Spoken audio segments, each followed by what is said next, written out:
परम मंगल में परात्पर ब्रह्म अव्यक्त सच्चिदानंद गुण मूर्ति परम पिता का नाम, जो भगवान के भरोसे होता है उसका सब कार्य मेरे गोविंद पूरा कराता है।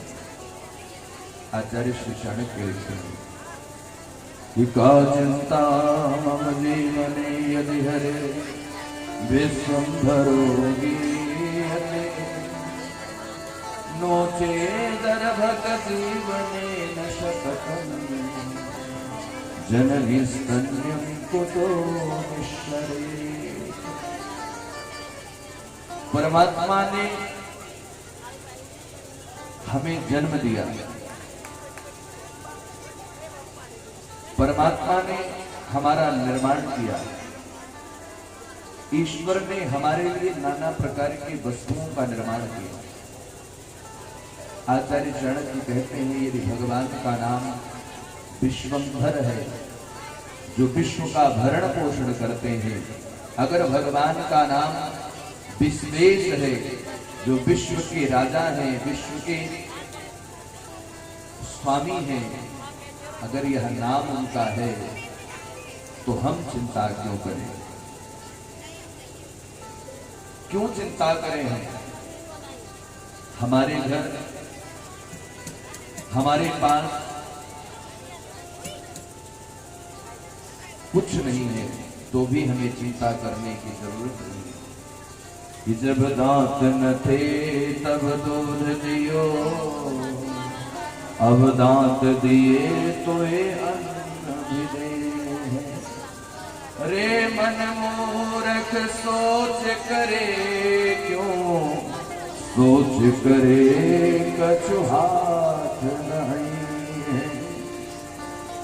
अगर ईश्वर का नाम विश्वेश है, विश्वपाल है, विश्वम्भर है, तो हम भला चिंता क्यों करें?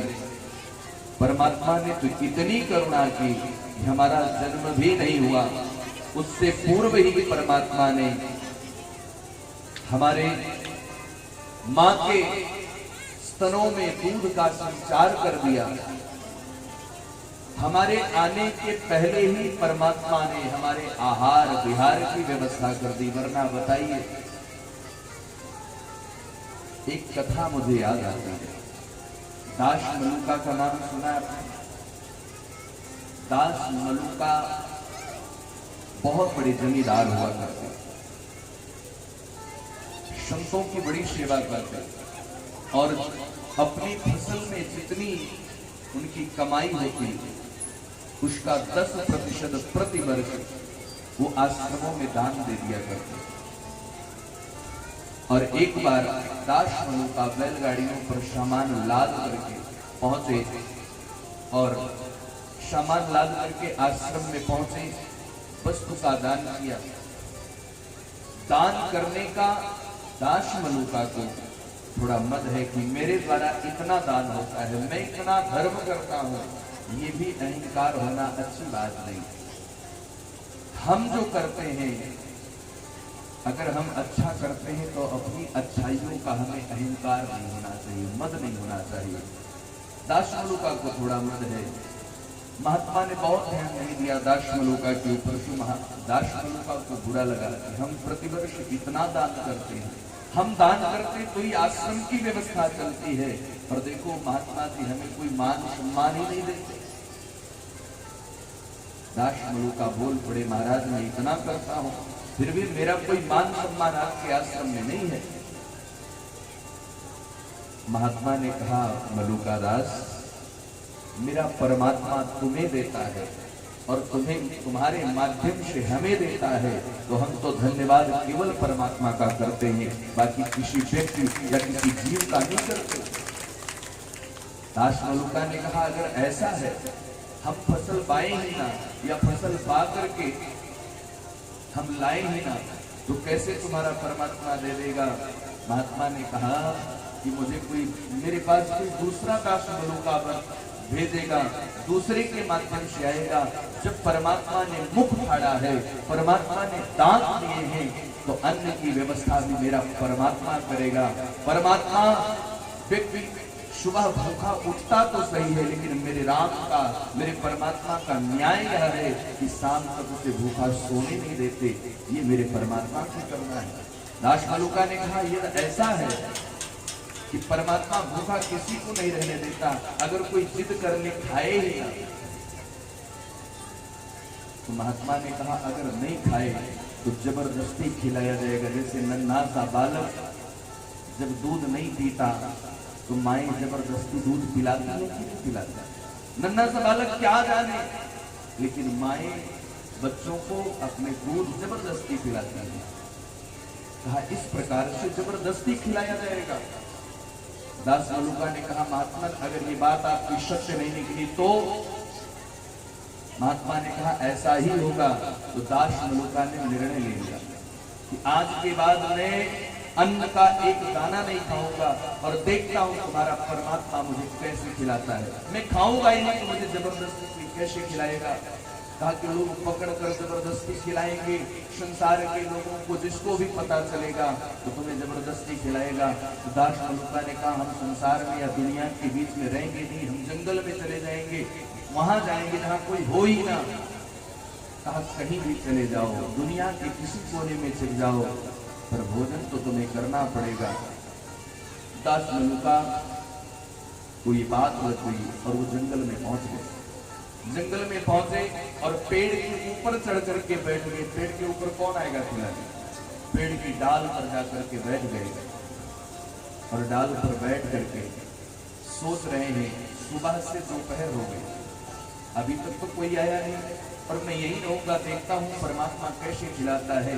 तभी आचार्यगण कहते हैं कि तभी एक घटना घटी। एक महिला उसी वृक्ष के नीचे से सिर पर रोटी लेकर के अपने पति को, खेत में काम कर रहा है पति, उसको रोटी देने के लिए जा रही है। हाथ में लोटे में जल है, सिर पर रोटी है, लेकर के वो खेत में पहुंची और जाने क्या बात हुई उसके पति से खटपट हो गई। तो रोटी और वह लोटे का जल उसी पेड़ के नीचे छोड़ दिया और चली गई, ये कहते हुए कि भूख लगेगी तो आकर के खा लेना, अगर भूख लगे तो आकर के खा लेना और नहीं खाओ तो तुम्हारी मर्जी। इतना कह करके चली गई। दास मलुका पेड़ पर बैठे बैठे सोच रहे रोटी तो आ गई, रोटी तो आ गई, पर मैं उतरूंगा तब ना रोटी मुझे कोई खिलाएगा। मैं तो पेड़ के ऊपर हूं, देखता हूं रोटी कैसे मेरे पास तक आती है। तभी कहते हैं कि कुछ डाकुओं की टोली उधर आई। डाकुओं की टोली उधर से निकल रही थी। तभी जब डाकुओं की नजर पड़ी कि रोटी है, संत कहते हैं कई दिनों से बेचारे डाकू भूखे प्यासे थे, रोटी देखते ही डाकू टूट पड़े रोटी पर। डाकुओं के सरदार ने कहा ठहर जाओ, कोई रोटी नहीं छुएगा, इसमें कोई साजिश हो सकती है, कोई साजिश हो सकती है, कोई मुझे पकड़वाना चाहता है, हो सकता है रोटी में कोई मादक द्रव्य, मादक वस्तु, जहर वगैरह कोई मिला करके रखा हो, तो इस रोटी को बिना जांच किए कोई नहीं खाएगा। अब रोटी इस जंगल में आई कैसे, पहले तो ये पता चला। अब यत्र तत्र सभी देखने लगे, कहीं कुछ नहीं दिखता। तभी डाकुओं के डाकुओं का सरदार था, उसकी दृष्टि पेड़ के ऊपर वृक्ष पर देखा, डाल पर तो दास मलुका डाल पकड़ करके बैठे थे। डाकुओं ने कहा खबरदार, मैंने कहा था ना इसमें कोई साजिश हो सकती है, देखो साजिश करने वाला ऊपर बैठा है, इसको नीचे उतारो। दास मलुका को नीचे उतारा गया और दास मलुका से कहा गया कि रोटी खाओ। डाकुओं के सरदार का जो शक है वह और पुष्ट होता जा रहा है। दास मलुका ने मना किया, हम ये रोटी नहीं खा सकते, हम ये रोटी नहीं खाएंगे। डाकुओं के सरदार को क्या पता कि इन्होंने कौन सी शपथ ले रखी है, रोटी ना खाने की शपथ ले रखी है, उसको तो ये जानकारी थी नहीं। तो उसने कहा कि नहीं, रोटी तो खानी पड़ेगी, खा करके बताओ।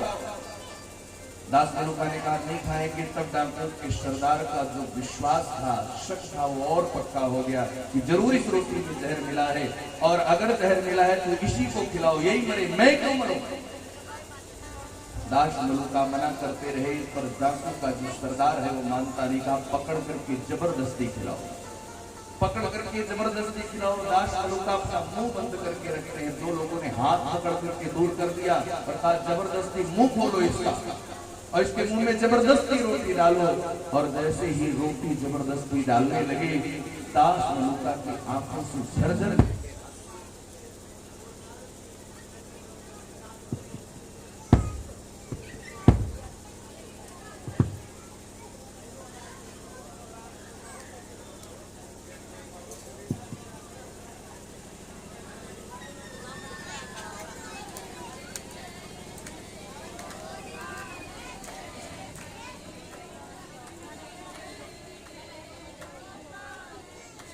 दास मलूका के आंखों से झरझर करके अश्रुपात होने लगे और बोल पड़े कि राम जी सच में बिना खिलाए किसी को सोने नहीं देते।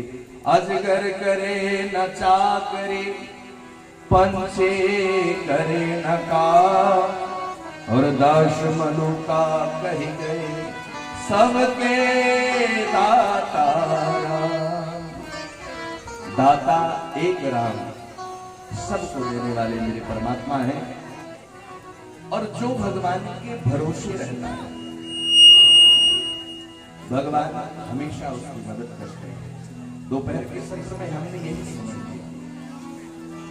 युधिष्ठिर ने राजसू यज्ञ का निर्णय तो किया कि राजसू यज्ञ हमें करना है, पर राजसू यज्ञ करना कोई छोटा मोटा काम नहीं है, कोई बच्चों का खेल नहीं।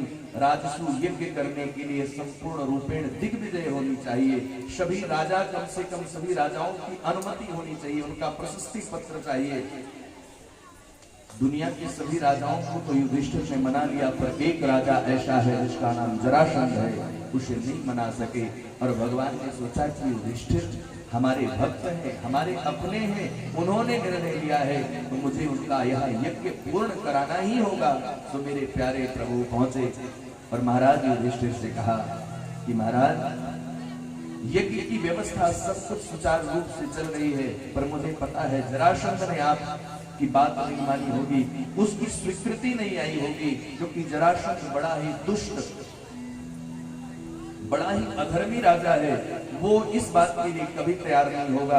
तो ऐसे राजा को हराना आवश्यक है, उसको हरा करके, उसको मार करके, और फिर हम अपने राजसू यज्ञ को पूर्ण करेंगे। पर उस जरासंध को मारे कौन? जरासंध इतना बलवान है कि उसे मारने वाला इस धरती पर कोई है ही नहीं। कौन मारेगा?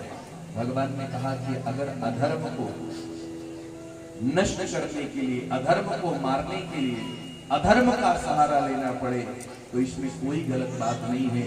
तो आज भगवान ने वेश बदला है, अर्जुन और भीम दोनों ही ब्राह्मण का वेश बना करके निकले और जरासंध के यहाँ पहुंच गए। जरासंध का नियम था कि नित्य भगवान शिव की उपासना करने के बाद, भगवान शिव का बहुत बड़ा भक्त है जरासंध, भगवान शिव की बड़ी कृपा है इस पर, और जिसके प्रभाव से बड़ा बलशाली है, सो शिवोपासना के बाद ब्राह्मणों को, संतों को दान कर पुण्य करता। भगवान भी पहुंच गए अर्जुन और भीम के साथ ब्राह्मण वेश बना करके, और जब भगवान को और अर्जुन भीम को जरासंध ने देखा तो भगवान ने जरासंध से कहा, महाराज हम आपके यहाँ आए हैं, आप हमें कुछ दें, उससे पूर्व हम ये चाहते हैं कि आप हमें जो दें, हम जो मांगे वो हमें मिले, आप जो दें वो हमको नहीं चाहिए। जो हम मांगना चाहते हैं क्या आप हमें वह देंगे? जरासंध ने कहा कोशिश करूंगा। भगवान ने कहा हमने सुना आप ब्राह्मण भक्त हैं, ब्राह्मणों के पुजारी हैं, बिना ब्राह्मणों को दान दिए कुछ भी आप अन्न जल भी ग्रहण नहीं करते।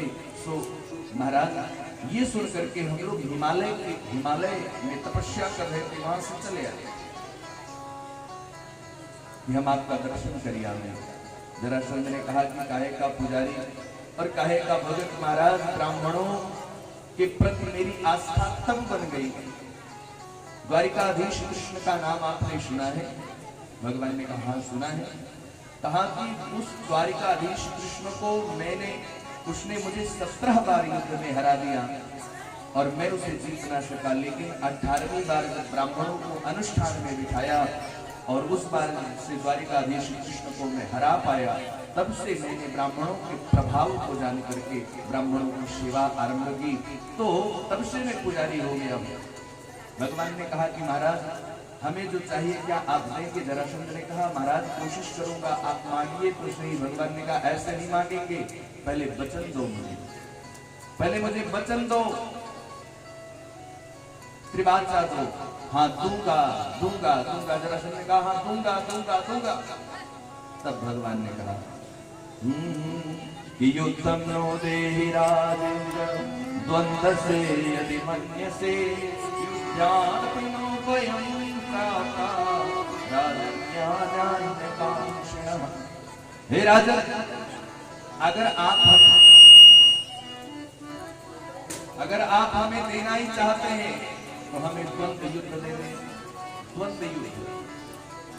जरासंध 2 कदम पीछे खिसक गया और उसने कहा सच सच बताओ, तुम्हारी कद काठी देख देख के मुझे पहले ही शक था कि तुम ब्राह्मण नहीं हो, क्षत्रिय हो, और तुम्हारे इस मान को लेकर के एकदम स्पष्ट हो गया कि तुम क्षत्रिय ही हो। अब अपना परिचय भी बता दो, तुम कौन हो? तब भगवान ने कहा कि मैं द्वारिकाधीश कृष्ण जिसने 17 बार आपको हराया है, और ये मेरे बगल बाईं तरफ अर्जुन है, दाहिनी तरफ भीम है। हम तीनों में से आप किसी एक को चुन लो और किसी के साथ भी आप युद्ध कर सकते हो। तो जरासंध बोला कि तुझसे तो मैं युद्ध करूंगा नहीं, क्योंकि जानता है कि 17 बार पिटाई की है और इस बार भी अगर कहीं पिटाई होगी तो बड़ी बदनामी हो जाएगी। तो कहता है कि अयं तु वयसा तुल्यो नापि तत्तु न मे समः अर्जुनो न भवेत् योद्धा भीमस्तुल्य बलो। तुम तो भगोड़े हो, तुम युद्ध छोड़कर भागने वाले डरपोक कायर हो, तुम्हारे साथ तो युद्ध में करूंगा नहीं। और अर्जुन दुबला पतला कमजोर सा प्राणी है, ये मेरे साथ कितनी देर टिकेगा? सो इससे भी नहीं युद्ध करूंगा। भीम दादा को देखा और कहा हाँ ये मोटा ताजा है, हट्टा कट्टा है, यही हमारे लायक ठीक है, हम तो इसके साथ युद्ध करेंगे। भीम तुल्य बलो मम। भगवान ने अर्जुन की ओर देखा और अर्जुन से कहते देखो हम लोगों को रिजेक्ट किया, भीम दादा को सेलेक्ट किया, और देखो भीम दादा कैसे फूल रहे। भीम दादा फूल रहे हैं, फूल करके एकदम हाँ ऐसे हो गए कि देखो देखो भगवान को भी द्वारिकाधीश को भी रिजेक्ट किया, अर्जुन को मुझे सेलेक्ट किया। ये सोच करके भीम खुश हो गए। भगवान ने कहा ज्यादा खुश होने की जरूरत नहीं, अभी युद्ध में पता चलेगा। और द्वंद्व युद्ध आरंभ हुआ। प्रातः से लेकर के सूर्यास्त तक युद्ध चला है और आज ऐसा भयंकर युद्ध हुआ कि जब शाम को विश्राम का अवसर आया, भीम दादा पहुंचे। प्रभु मेरी नस नस मेरा पूरा शरीर दुख रहा है, प्रभु ये बताओ कि आप भी हमारे साथ आ रहे हो कि हम अकेले जाएं? कहा कहाँ जा रहे हो? कहा हम तो भागने की तैयारी कर रहे हैं, क्योंकि ये कोई साधारण मानव नहीं, ये तो महाबलवान है। ऐसी धुलाई की प्रभु मेरी नस नस टूट रही है। भगवान कहते तो बहुत बोल रहे थे कि मुझे सेलेक्ट किया। भगवान ने हाथ पे शरीर पर हाथ फेरा, शरीर की पीड़ा शांत हुई और दूसरे दिन युद्ध आरंभ हुआ। भगवान ने तिनका चीर करके विपरीत दिशा में फेंक करके मानो भीम को इशारा किया, इसके शरीर को चीर करके विपरीत दिशा में फेंको, तभी यह मारा जा सकता है।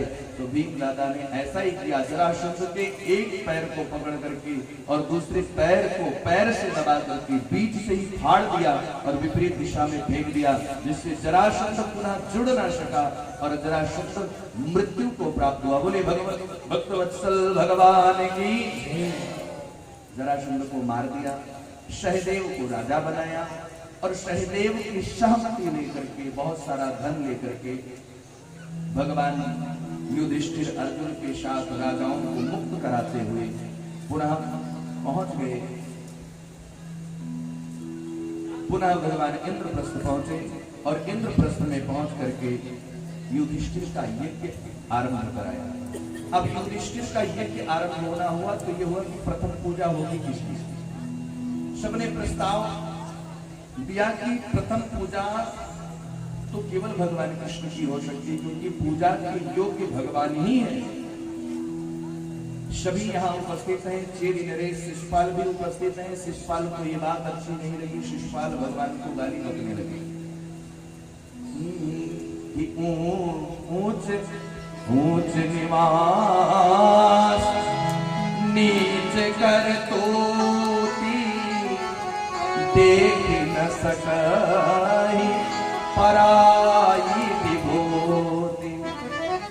जो नीच प्रकृति के व्यक्ति होते हैं, जो नीच प्रकृति के व्यक्ति होते हैं, वो दूसरे के सुख को, दूसरे के सम्मान को, दूसरे के ऐश्वर्य को देख नहीं पाते। उनको बड़ी ईर्ष्या होती है और मानो ऐसे ही शिशुपाल के हृदय में भी ईर्ष्या हो रही है। ईर्ष्यालु प्रवृत्ति के जो लोग, अरे इसको इतना सम्मान कैसे मिल रहा है, मुझे क्यों नहीं मिल रहा है, इसी को क्यों मिल रहा है। दूसरे के सम्मान को देख करके ईर्ष्या करने वाला व्यक्ति नीच प्रकृति का होता है। और दुशासन को भी ऐसा ही हुआ।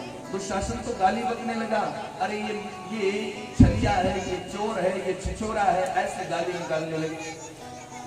दुशासन जब गाली निकालने लगा तो भीम दादा, अर्जुन आदि सभी बड़े कुपित हुए, मारने के लिए उठ खड़े हुए। भगवान ने शब्द को रोक दिया, रुक जाओ, क्योंकि दुशासन की मां को भगवान ने वचन दे के रखा है। दुशासन की जो मां है वो भगवान की बुआ है, सगी बुआ है, और सगी बुआ का लड़का है दुशासन। जिस समय दुशासन का जन्म हुआ ना, उसको भी 4 भुजाएं थी, और ब्राह्मणों ने कहा कि जिस व्यक्ति के छूने पर 2 भुजाएं इसकी गिर जाएंगी, नष्ट हो जाएंगी, समझ लेना कि उसी के हाथों इसकी मृत्यु होगी। भगवान कृष्ण पहुंचे, सभी गए थे। भगवान कृष्ण ने जैसे दुशासन को स्पर्श किया तो दुशासन की 2 भुजाएं टूट करके नीचे गिर पड़ी। बुआ समझ गई और भगवान से वचन ले लिया, लाला तो मुझे वचन दे, मेरे लाला को कभी, मेरे पुत्र को कभी कष्ट नहीं पहुंचाएगा, उसे क्षति नहीं पहुंचाएगा, क्योंकि ऐसा ब्राह्मण ने कहा है। भगवान ने वचन दिया, बुआ जी हम आपको वचन देते हैं, आपके पुत्र को हम कष्ट नहीं पहुंचाएंगे और तब तक इसको क्षति नहीं पहुंचाएंगे, इसके 100 अपराधों को क्षमा करेंगे। और 100 के ऊपर बुआ जी अगर अपराध करेगा फिर तो मैं भी नहीं जानता। 100 अपराध तक 100 गलती इसकी क्षमा करेंगे। और आज वही समय आ गया, शिशुपाल गाली निकालता जा रहा है, भगवान मौन होकर के सुन रहे हैं। सारी सभा स्तब्ध सी खड़ी है, कोई नहीं बोलता, और दुशासन उछल उछल करके भगवान को गाली दे रहा है। भगवान गालियों की गणना करते जा रहे हैं, और जैसे 99 गाली पूरी हुई, 100 गाली को जैसे क्रॉस किया, भगवान के हाथों में तुरंत सुदर्शन भगवान प्रकट हो गए, और देखते ही देखते शिशुपाल के सिर को धड़ से अलग कर दिया भगवान ने, और उसके शरीर से दिव्य प्रकाश प्रकट हुआ, और आकर के भगवान के दक्षिण दाहिने पैर के अंगूठे में समाहित हो गया। बोले भक्तवत्सल भगवान की। शिशुपाल का इस तरह से जो वध देखा तो जितने भी दुष्ट प्रकृति के राजा थे सभी चुपचाप बैठ गए, कोई बोलता नहीं, कोई कुछ नहीं कहता, सब एकदम शांत हो गए कि भैया अगर कोई कुछ बोलेगा तो अभी अभी शिशुपाल की बहुत बुरी दशा हुई है, इस समय बोलने लायक नहीं है। तो भगवान की प्रथम पूजा हुई, और आज मेरे गोविंद ने यज्ञ का शुभारंभ कराया। सबके अलग अलग कार्य बांटे। भंडार में भीम दादा की नियुक्ति हुई। भीम दादा भंडार बनाएंगे। देखो जो ज्यादा खाता है, पांडव जितना भोजन करते हैं, सभी भाई मिल करके पूरा परिवार जितना भोजन करते हैं, उतना भोजन भीम दादा को अकेले चाहिए। और जो ज्यादा खाता है, जिसकी खुराक ज्यादा होती है, वही किसी को पेट भर के खिला भी सकता है। ध्यान रखना है इस बात का। तो खुद ही 2 फुल्का खाता है, अब 2 फुल्का खाने वाला किसी को क्या खिलाएगा। भगवान इस बात को जानते थे, यज्ञ में आए और कोई भूखा रह जाए ये नहीं होना चाहिए। तो भगवान ने भीम दादा को भंडार का कार्य दिया।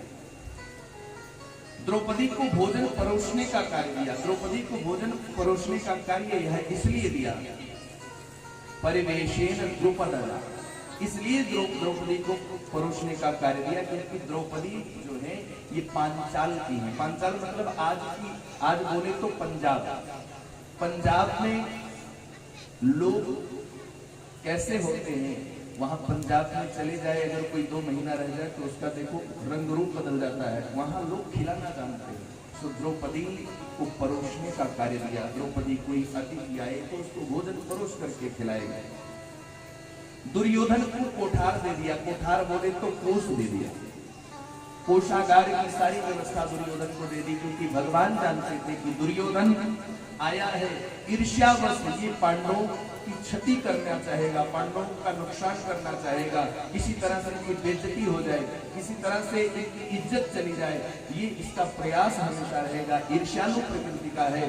तो कोष में ये ज्यादा माल खर्च करेगा, ज्यादा माल खर्च करेगा।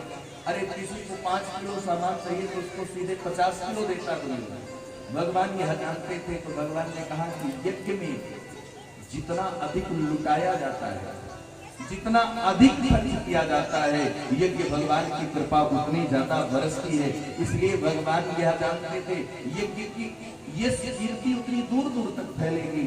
तो इसलिए दुर्योधन को कोष का कार्य दिया कि जितना दुर्योधन लुटाएंगे उतना ही ज्यादा कोष में आएगा। तो दुर्योधन इस रहस्य को न समझ सका, उसको कोष का कार्य दिया गया और वह अब मुक्त हस्त से कोष को लुटाता रहा। लेकिन जितना वह लुटाता रहा उससे 10 गुना ज्यादा कोष भरता रहा। और भगवान ने सबसे छोटा कार्य लिया, अपने लिए सबसे छोटा कार्य लिया। भगवान ने सोचा कि सबसे छोटा कार्य यज्ञ आदि में जाओ, कभी मठ मंदिर में जाओ, कभी कोई धार्मिक कार्य हो रहा हो वहां जाओ, तो वहां प्रयास यह करना चाहिए कि सबसे छोटा कार्य जो हो वह हमें लेना चाहिए। भगवान ने मानो यह सबको संकेत दिया। यज्ञ में जो भी अतिथि आते हैं, जो भी संत महात्मा ब्राह्मण आते हैं, यज्ञशाला के ठीक द्वार पर भगवान बैठ करके सबका जो कोई आता है उसका पैर धोते हैं और अपने पीताम्बर से उसके पैर को पोंछ करके फिर यज्ञशाला के भीतर आने देते हैं। भगवान सबके पैर धोते हैं। कृष्ण पाद सेवन कर रहे हैं, सबके जूठे पत्तल उठा रहे हैं, क्योंकि यज्ञ में सेवा करना बहुत महान कार्य होता है। और भगवान ने यह करके पांडवों का यज्ञ संपन्न कराया। ये किसी मुझे स्मरण आया, अभी 15 नवंबर से लेकर के 23 नवंबर तक यजमान जी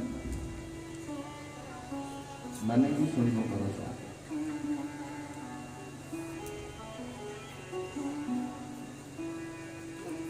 जो मन की खटपट मिटे चंचलम ही मन कृष्ण प्रमाथ बलवते। 15 नवंबर से 23 नवंबर तक पूज्य महाराज श्री हम सबके गुरुदेव भगवान, बैनर में फोटो लगा होगा एक तरफ, महामंडलेश्वर श्री श्री 108 महंत राम प्रकाश दास महाराज, जिनके सानिध्य में एक विशाल यज्ञ होने जा रहा है। एक विशाल यज्ञ होने जा रहा है जिसमें बड़े बड़े महान, बड़े बड़े संत, महामंडलेश्वर जगत गुरु आदि बड़े बड़े संतों का आगमन, संत कबीर की धरती अयोध्या और गोरखपुर के बिल्कुल बीच में स्थित है। वहां पर यह यज्ञ संपादित होने जा रहा है और बोले तो धार्मिक कुंभ का आयोजन होने जा रहा है। और मैं तो आप सबसे भी अपील करूंगा कि अगर अवसर मिले तो यह यज्ञ देखने लायक है, इस यज्ञ में सेवा करने लायक है। अवसर मिले तो आप जरूर, अब तो हम लोग अयोध्यावासी कोई अपरिचित व्यक्ति है नहीं, आपको अवसर मिले तो अयोध्या आप पधारो और इस यज्ञ का दर्शन जरूर करना, क्योंकि बहुत ही वैसे भी कार्यक्रम लाइव चलेगा, जो लोग जाएंगे हमारे तो आदरणीय अध्यक्ष जी श्रीमान मंगल चंद जी व्यास जी, वो तो इस यज्ञ में जा रहे हैं और एकादश कुंडात्मक यज्ञ है, तो एक कुंड पर बैठ करके यजमान भी बनेंगे। तो आदरणीय मंगल चंद जी व्यास जा रहे हैं। आप लोगों में से भी अगर कोई आना चाहे तो आप मंगल चंद जी से संपर्क कर लेंगे, अध्यक्ष जी से, आप सभी आ सकते हैं। आपका स्वागत है और अभिनंदन है। उस यज्ञ में बहुत लंबी चौड़ी व्यवस्था उस यज्ञ की है। प्रतिदिन 5000 लोगों के भोजन की व्यवस्था प्रतिदिन। आप ये मान लो कि 71 कुंटल तो केवल तिल लग रहा है, 71 कुंटल केवल तिल लग रहा है। और बड़े बड़े ब्राह्मण, बड़े बड़े विद्वान आचार्य दक्षिण भारत से, बनारस से, गुप्त काशी से, सब ऐसे अच्छे अच्छे विद्वान आ रहे हैं। वेद पारायण होगा, 18 पुराण का पाठ होगा। ऐसा दिव्य यज्ञ मुझे लगता है कि मेरी उम्र में मैं पहली बार उस यज्ञ को देखूंगा।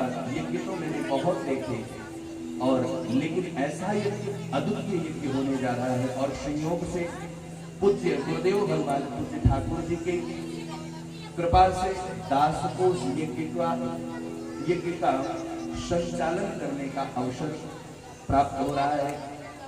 तो मैं तो यही कहूंगा, संचालक होने के नाते उस यज्ञ का आप भी पधारें। और जैसे आपके गांव में हम लोग आए और आपने खूब स्वागत किया, खूब माला पहनाई, ऐसे जब आप भी हमारे इस महानुष्ठान में सम्मिलित होंगे अयोध्या की धरती पर, तो हम भी आपके लिए अपनी पलक पावड़े बिछा देंगे। हम भी प्रयास करेंगे, पलक पावड़े बिछा करके आपका स्वागत अभिनंदन करेंगे। अगर आप चलना चाहें, आपके मन में इच्छा है कि हम यज्ञ में जाएं, यज्ञ में सम्मिलित हों, यज्ञ में सम्मिलित हों, हमें जाना चाहिए, तो आप अपना नाम आदरणीय राघव राज जी को अंकित करा देंगे। हमारे कल हमारी चर्चा हुई थी आदरणीय सत्यनारायण जी सोनी जी से भी, उनसे भी हमने यह बात रखी थी, तो उन्होंने मौन स्वीकृति दी। अभी कोई ऐसी बात उन्होंने नहीं कही है, लेकिन मौनम स्वीकार लक्षण, कुछ बोले नहीं तो हमने यही मान लिया कि मौन स्वीकृति दी है। अभी मैं मौन स्वीकृति है, हो सकता है बाद में मन बने तो कह भी दे। तो ऐसे में अगर कोई भी आना चाहे तो अपना नाम आप अवश्य अंकित करा देंगे। नाम अंकित करा देंगे तो आपके रुकने, ठहरने, खाने पीने की व्यवस्था हम कर पाएंगे। और अगर नहीं कराएंगे, अचानक से व्यवस्थाएं बनाने में समस्या होती है। पहले से वह व्यवस्था एकदम रिजर्व रहेगी। आप चलना चाहें तो अपना नाम आप अंकित कराएंगे और फिर हम सब मिलकर के अयोध्या की धरती पर, संत कबीर की धरती पर दिव्य महानुष्ठान का साक्षात्कार करेंगे, उसके साक्षी बनेंगे। और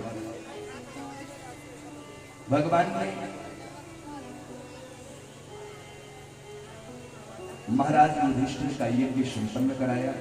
यज्ञ संपन्न कराने के बाद श्री सुखदेव भगवान कहते हैं, परीक्षित, दुर्योधन उसी यज्ञ में आया था। मैदानों के द्वारा निर्मित यह भवन, यह इंद्रप्रस्थ नगरी इतनी भव्य, इतनी दिव्य थी कि स्थल में जल की भ्रांति होती थी, जल में स्थल की भ्रांति होती थी। तो दुर्योधन ने जल को स्थल समझ करके पांव रखा, तो बेचारा जल में गिर पड़ा और गिर पड़ा तो पूरा शरीर भीग गया। ऊपर अट्टालिका पर महारानी द्रौपदी खड़ी थी, सो उनको हंसी आ गई। हंसते हुए अपने सखियों से बोली कि देखो, अंधे के अंधे ही होते हैं, इसको इतना ही नहीं समझ में आ रहा है कि जल कहाँ है और स्थल कहाँ है। सो दुर्योधन को ये बात बहुत बुरी लगी, बहुत चुप गई। सो दुर्योधन ने वही संकल्प लिया कि जिस तरह से तुमने मेरी हंसी उड़ाई है, एक दिन मैं इस अपमान का बदला जरूर लूंगा। और दुर्योधन ने दुशासन की मदद से द्रौपदी का वस्त्र हरण करने का प्रयास किया, जिससे भगवान रुष्ट हुए और महाभारत युद्ध हुआ। महाभारत युद्ध में कौरव मारे गए, पांडवों की विजय हुई। और परीक्षित, तुम्हारे पितामह महाराज युधिष्ठिर राजा बने। आज सुखदेव जी ने पहले की कथा से आज की कथा को जोड़ दिया। परीक्षित, तुम्हारा संबंध भगवान से है और हम सभी परमात्मा के अंश हैं, परमात्मा हमारे अंशी हैं। हम परमात्मा से ही हम सभी जीवों का संबंध है। परीक्षित, मैं तुम्हें एक सुंदर कथा सुनाना चाहता हूँ जो भगवान श्री कृष्ण के अनन्य भक्त हैं, जिनका नाम है सुदामा। सुदामा के विषय में भागवत जी में चर्चा आई है कि सुदामा का नाम तो वैसे आचार्य श्री सुखदेव जी ने कहीं पर लिया नहीं, पर भागवत जी के अध्याय के अंत में आता है कि श्रीमद् भागवते महापुराणे परमहंस्यायाम संहितायाम दशम स्कंदे श्री राम चरिते, ऐसा करके आता है। पर कहीं भी किसी पंक्ति में नाम सुदामा का नहीं आया, पर भगवान के अनन्य भक्त हैं सुदामा जी। सुदामा जी के चरित्र की ओर हम सभी लोग चले। उससे पूर्व आइए 2 बार भगवान नाम संकीर्तन सभी गाइए।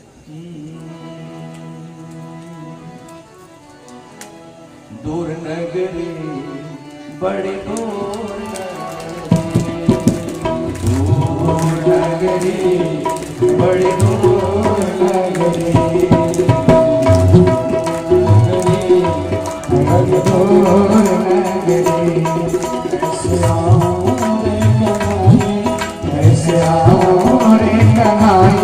तेरी गोकुल नगरी बड़ी दूर नगरी, दूर नगरी बड़ी दूर नगरी, दूर नगरी दूर नगरी।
जोर रसत है लोट में मोरी लोट में मोर पर चुनरी बड़ी दूर नगरी बड़ी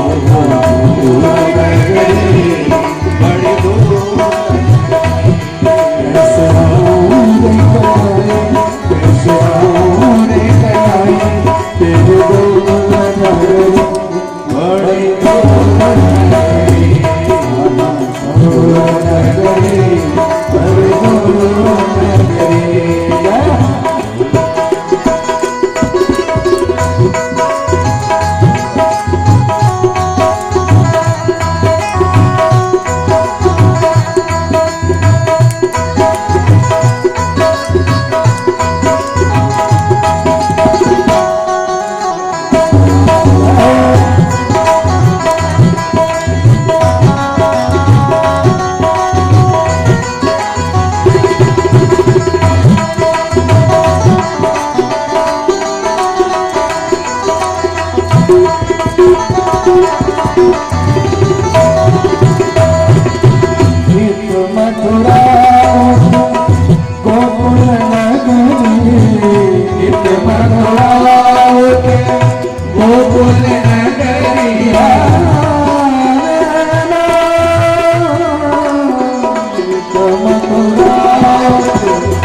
सुखदेव भगवान कहते हैं सुदामा भगवान की एक भक्त है, ऐसे भक्त है कि कृष्ण स्यासे तथा कश्य ब्राह्मणो वेद वेदतमः विरक्तः इन्द्रियार्थेषु प्रशान्तात्मा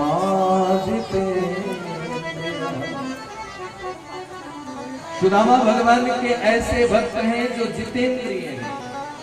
सुदामा भगवान के ऐसे भक्त हैं जो विरक्त हैं। सुदामा भगवान के ऐसे भक्त हैं जो प्रशांत हैं, जिनकी इंद्रियां शांत हो चुकी हैं, मनोवृत्तियां शांत हो चुकी हैं, जो परम त्यागी हैं। ऐसे भक्त हैं सुदामा। पर आजकल हिंदी शायरियों में नाना प्रकार के कवियों ने सुदामा के विषय में कई ऐसी बातें लिख ली, मुझे लगता है जो नहीं होनी चाहिए। जैसे सुदामा को दरिद्र कहा, सुदामा को भिखारी कहा, सुदामा ब्राह्मण है, भगवान के भक्त है, इंद्रियों पर विजय प्राप्त कर ली है, जिनकी मनोवृत्तियां शांत हो गई हैं, वो दरिद्र कैसे हो सकता है? अगर ऐसा होता तो आचार्य सुखदेव जी ये इन अलंकारों से सुदामा को अलंकृत नहीं करते। दरिद्र कौन है पता है?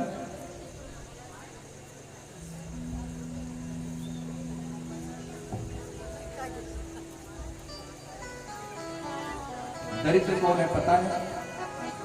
दरिद्रो यास्तु असंतुष्टः। दरिद्र वो है जिसके मन में असंतोष व्याप्त है। दरिद्र वो है जो असंतोषी है। परंतु सुदामा तो परम संतोषी है, प्रशांत आत्मा है कि गोधन गज धन बाज धन और रतन धन खान, जो आवे संतोष धन सब धन दूरे क्षमा। सब कुछ हो पर संतोष ना हो। भगवान ने बहुत कुछ दे रखा है, खाने से खत्म होने वाला नहीं है, फिर भी मन में असंतोष है कि मैं और पा जाऊं, मुझे और मिल जाए। सतत पाने की चाह। कहा वही तो दरिद्र है जिसको सतत चाहिए, केवल चाहिए, पाना ही चाहता है। भगवान ने खूब दे रखा है, खाने की कमी नहीं है, लेकिन और चाहिए, और चाहिए, और चाहिए। जिसकी इच्छाएं पूर्ण ना हुई हो वो दरिद्र है। कौन दरिद्र है? कहा जिसके हृदय में असंतोष है। सुदामा ब्राह्मण है, जानते हैं इस बात को। आचार्य चाणक्य लिखते हैं कि असंतुष्टा तुझा नष्टा, संतुष्टा च महीपते, सालज्जा गणिका नष्टा, निर्लज्जा च कुलवधू। असंतोषी ब्राह्मण नष्ट हो जाते हैं। ऐसे सुदामा संतोषी ब्राह्मण है। संतोष भगवान ने सुदामा को दे करके रखा है, और जिसके पास संतोष है उसे दुनिया की कोई संपत्ति दिगा नहीं सकती, दुनिया की कोई संपत्ति खरीद नहीं सकती। और सुदामा ऐसे भगवान के भक्त हैं जो भगवान की उपासना तो करते हैं, भगवान की पूजा तो करते हैं, सतत चिंतन करते हैं, सतत स्मरण करते हैं, लेकिन उस परमात्मा के सामने भी कभी हाथ नहीं फैलाते। ऐसे भक्त हैं, स्वाभिमानी भक्त हैं।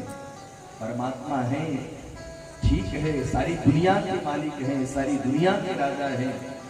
परमात्मा है तो ठीक है, लेकिन हम भी उनके भक्त हैं। अगर वो परमात्मा है, वो कण कण में निवास करते हैं, मेरे हृदय में भी निवास करते हैं, तो परमात्मा को ही पता होना चाहिए कि मेरे भक्त को क्या चाहिए। मैं क्यों कहूं परमात्मा से कि मुझे ये दे दो, वो दे दो। ऐसे हैं सुदामा। अच्छा, सुदामा की जो पत्नी है ये सुदामा से बिल्कुल एक पग पीछे नहीं है, बिल्कुल साथ साथ में चलने वाली सुशीला। सुशीला के विषय में भी लोगों ने बहुत सारी बातें लिखी।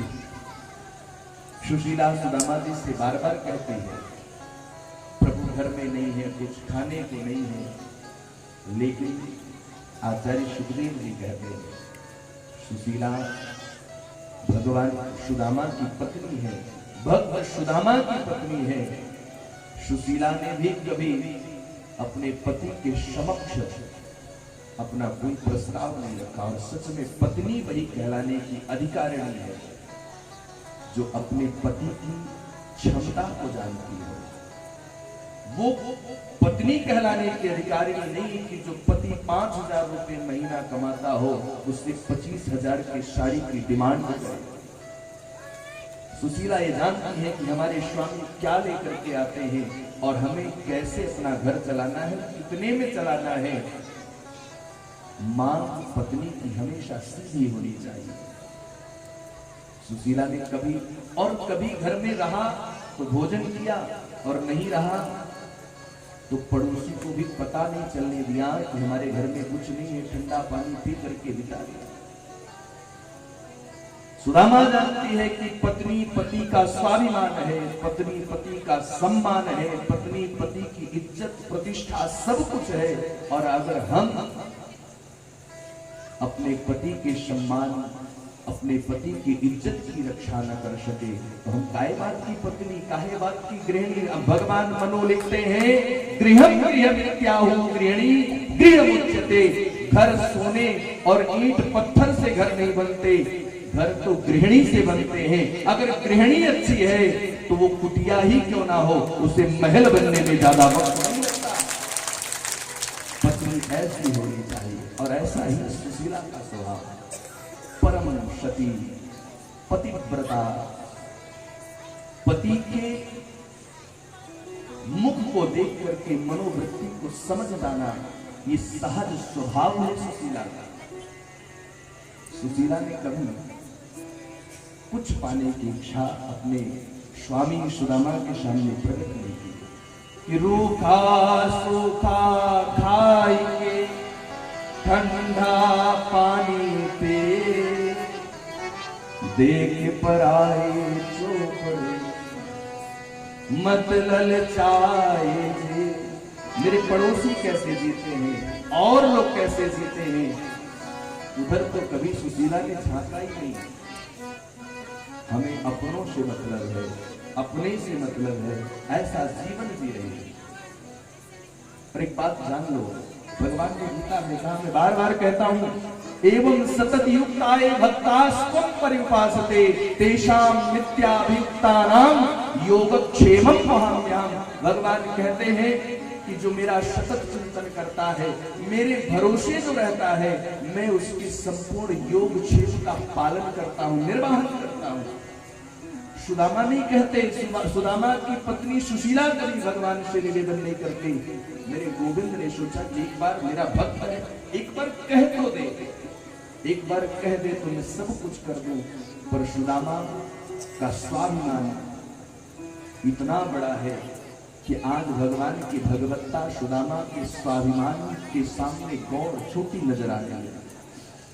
मेरे गोविंद ने सोचा कि अब मैं सुदामा की मदद कैसे करूं। सुदामा तो मेरा भक्त ऐसा है, ये अपने मुख से कभी कुछ नहीं कहेगा और हर क्षण प्रति क्षण भगवान से यही कहते, सुदामा हे प्रभु, मेरे जैसा सुखी संसार में कोई नहीं है, हे प्रभु आपकी कृपा हमें हमेशा प्राप्त होती रहे।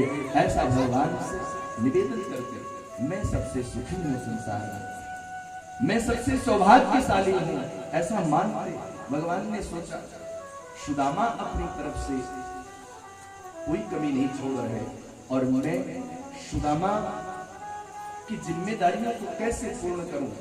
एक बार भी अगर सुदामा कह देते तो मैं आगे बढ़ करके 100 कदम आगे बढ़ करके जाता, एक कदम मेरा भक्त आगे बढ़ाता, पर सुदामा ने ऐसा कुछ नहीं किया। भगवान ही वेश बदल करके, एक भिक्षुक का वेश बना करके भगवान ही सुदामा के घर पहुंचे। सुदामा के घर पहुंचे और संयोग से सुदामा जी नहीं है, सुदामा जी कहीं गए हैं और तभी भगवान पहुंचे कि भवति भिक्षाम देहि, भवति भिक्षाम देहि। बार बार भिक्षा शब्द करते भगवान सुशीला जी कुटिया से बाहर निकले। स्वामी रुकिए, महात्मा रुकिए, मैं भी लेकर के आई। कुटिया में जाकर के देखा तो संत सुखदेव जी कहते हैं कि हे परीक्षित, कुटिया में अन्न का एक दाना भी नहीं है, एक कण भी नहीं है। पूरी कुटिया छान मारी, कहीं कुछ नहीं मिला। अब सुशीला सोचती है कि ऐसे द्वार पर आया हुआ भिक्षुक लौट कर जाएगा, ये अच्छा संकेत नहीं है। मैं इस भिक्षुक को दूं क्या, कुटिया में तो कुछ है ही नहीं। सुशीला ने सोचा अगर जाकर के बाहर कहती हूँ कि मेरे पास कुछ नहीं तो मेरे पति का सम्मान, मेरे पति की इज्जत का क्या होगा, और अगर नहीं देती हूँ तो मेरे धर्म का क्या होगा। बहुत धर्म संकट में फंस गई। फिर सुशीला ने सोचा कि मुझे अपने पति के स्वाभिमान और सम्मान की रक्षा करनी चाहिए। तो जाकर के हाथ जोड़ करके भिक्षुक बने ठाकुर जी से द्वारिकाधीश जी कहते हैं, हे भगवान, हम आपको देना तो चाहते हैं पर मुझे ज्ञात नहीं था हमारे घर में सूतक लगा है, हमारे घर में दरिद्रता रूपी सूतक लगा है। दरिद्रता को प्रकट नहीं किया, बस इतना ही कहा कि मेरे घर दरिद्र सूतक लगा है, आप कुछ दिन बाद आए, हम आपकी सेवा जरूर करेंगे। भगवान वहां से गए हैं और 10-12 दिनों बाद भगवान फिर पहुंचे और फिर जब पहुंचे तो आज भी संयोग से कुटिया में कुछ नहीं है। भगवान ने आज कहा, देवी अगर मैं गलत नहीं हूं तो मैंने जहां तक सुना है कि ये कुटिया भक्त सुदामा की है, आचार्य सुदामा की है, और मैंने यह भी सुना है कि सुदामा और द्वारिकाधीश बड़े अच्छे मित्र हैं, क्योंकि मैं द्वारिका से ही आया हूं देवी। सुदामा की बड़ी चर्चा द्वारिका में है। देवी अगर बुरा ना मानो तो मैं तुमसे कहना चाहता हूं कि द्वारिका सुदामा जी को क्यों नहीं भेज देती। द्वारिकाधीश सुदामा के मित्र हैं और द्वारिका जाएंगे। द्वारिकाधीश बड़े दयालु, बड़े कृपालु हैं, सब कुछ आपके जीवन में अच्छा हो जाएगा। इतना कह करके भगवान चले गए। और आज जब सुदामा आए हैं तो सुशीला ने बड़े विनम्र भाव से कहा है, स्वामी मैंने सुना है कि आपके मित्र, हे बच्चों के पीछे कौन शोर कर रहा है, शांति बनाए रखो बेटा। बोले भक्त वत्सल भगवान की। सुदामा से बड़े विनम्र भाव से सुशीला ने कहा है, स्वामी मैंने सुना है कि आपके मित्र द्वारिकाधीश कृष्ण हैं, आपके बहुत अच्छे मित्र हैं, ऐसा हमने सुना है। सुदामा की आंखों में अश्रु छा गए, गदगद कंठ से बोल पड़े, देवी तुमने ठीक सुना है, तुमने बिल्कुल ठीक सुना है, भगवान हमारे मित्र हैं। मैं तुमसे बताना तो चाहता था लेकिन बता नहीं पाया, उसके लिए क्षमा करें, क्षमा करें। पर अगर तुम्हें पता चली गया है तो मैं तुमसे बता दूं देवी, वो मेरे बहुत अच्छे मित्र हैं, मेरे अनन्य सखा हैं, और गुरुकुल में हम लोग साथ साथ में पढ़े, बाद में वो द्वारिका गए और द्वारिका के राजा बन गए। हम अपनी कुटिया में आए, आपसे ब्याह हो गया और ब्याह के बाद हम अपनी कुटिया में राजा बन गए। वो अपनी द्वारिका के राजा हैं, हम कुटिया के राजा हैं। स्वामी क्या आपका कभी मन नहीं करता है भगवान से मिलने का? सुशीला इस बात को जानती है कि अगर हम अपने स्वामी से यह कहेंगे कि आप द्वारिकाधीश से मिलने चले जाइए और मिल करके उनसे कुछ याचना कर लीजिए, वो कृपा कर देंगे, तो शायद हमारे स्वामी कभी नहीं जाएंगे। इसलिए इनको द्वारिकाधीश से मिलने के लिए, हमें भेजने के लिए इनके हृदय में जो द्वारिकाधीश के प्रति प्रेम है उसे ही जागृत करना पड़ेगा। तो सुशीला ने सुदामा के भीतर जो हृदय में भगवान के प्रति प्रेम है उसको झकझोरा है और कहा कि स्वामी मेरी बातों का बुरा न माने, तो मैं ये चाहती हूँ कि आप एक बार द्वारिका जाएं और मिल करके द्वारिकाधीश से चले आए। कहा जाता है दुनिया से भला हम क्या मांगे, दुनिया तो स्वयं भिखारी है, मांगो उस मुरली वाले से जहां होता कभी इनकार नहीं। ऐसा दरबार है भगवान का। सुदामा जी मान गए सुशीला की बात। देवी हम जा रहे हैं और हम जाना भी चाहते हैं, पर मेरे मन में एक बात उठ रही है, अगर हम द्वारिका जाएंगे तो द्वारिकाधीश हमसे पूछेंगे हमारे लिए क्या लेकर के आए हो, तो हम क्या जवाब देंगे, क्या कहेंगे द्वारिकाधीश को? सुशीला ने कहा स्वामी आप स्नान आदि करके तैयार हो, उसकी चिंता न करें, उसका प्रबंध मैं करती हूँ। सुशीला किया चित्वा चतुरो मुष्टेन विप्रान प्रकटांडुला, कितनी चतुर है सुशीला, बड़ी चतुराई से पड़ोस में गई है और प्रत्येक घर से एक एक मुट्ठी चावल लिया, 3-4 घरों से चावल को इकट्ठा किया और फटे हुए कपड़े में उन चावलों को बांधा है। सुशीला क्या सिद्ध करना चाहती? सुशीला ऐसी स्त्री है कि किसी के घर जाए तो 1-2 मुट्ठी नहीं, बोरी के बोरी चावल मिल जाए, पर एक ही मुट्ठी चावल इसलिए मांग रही है क्योंकि सुशीला ये भगवान को संदेश देना चाहती है, हे केशव, हे गोविंद, आप इन चावलों को देख करके ये समझ लेना कि जिसके घर में एक मुट्ठी थोड़े से चावल भी एक जैसे नहीं है, उसकी स्थिति क्या होगी। चावल कभी चावल में नहीं मिलते। हमारे घर का चावल अगर सफेद है तो पड़ोस वाले घर का चावल पीला होगा, किसी के घर का चावल छोटा होगा, किसी के घर का चावल मोटा होगा। जब चावलों को हम कई घर के चावलों को मिलाएंगे तो आपस में नहीं मिलते। गेहूं गेहूं में मिल जाएगा, दाल दाल में मिल सकती है, पर चावल कभी चावल में नहीं मिलते। सुशीला आज यह संदेश भगवान को देना चाहती है, केशव जी इन चावलों को बांधने के लिए जिसके घर में एक टुकड़ा कपड़ा भी शुद्ध नहीं है, साबुत नहीं है, ऐसे आपकी भक्त की क्या दशा है, इसको देख करके ही आकलन लगा लेना। और मेरे प्यारे भगवान का दरबार ही ऐसा है जिस दरबार में कभी किसी को मनाही नहीं होती। जो सच्चे मन से सच्चे भाव से इस दरबार में जाता है,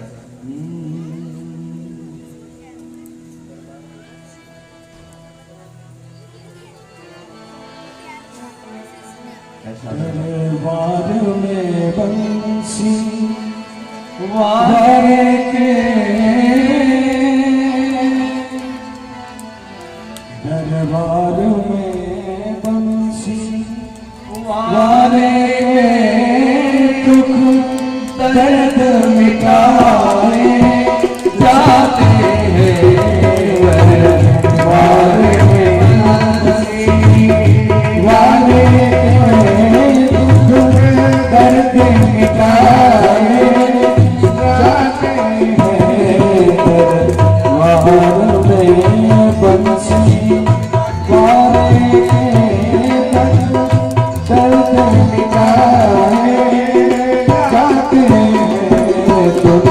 दुनिया से सताए लोग दुनिया से सताए लोग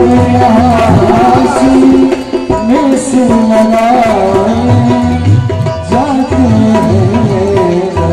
दरबार में बंसी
सुदामा जी स्नान आदि करके निवृत्त हुए। सुशीला ने चावल की पोटली दी, सुदामा जी ने चावल की पोटली को कांख में दबाया है।